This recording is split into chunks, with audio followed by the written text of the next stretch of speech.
53-54 বছর রাজনীতি কইরা আপনারা কিতা আটা বানছেন এটার প্রমাণ যদি পাওয়া লাগে যে আইএলটিএস সেন্টার আর স্পোকেন সেন্টারগুলো আছে না নি এগুলোর মধ্যে যাইবা।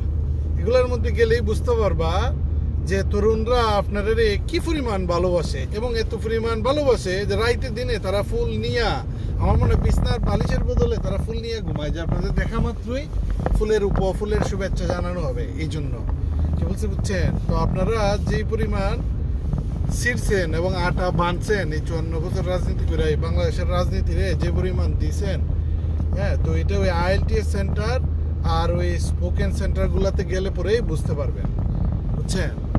ওই আপনার পিছনে যে দাঁড়াইয়া আপনারে, হ্যাঁ, ওই যে বাটারিং যেটা মারে না, ওরেও যদি একটা ভিসা ধরাই দেন না, দেখবেন কালকে আপনারে একদম জয় বাংলা করে দিবে, বুঝছেন?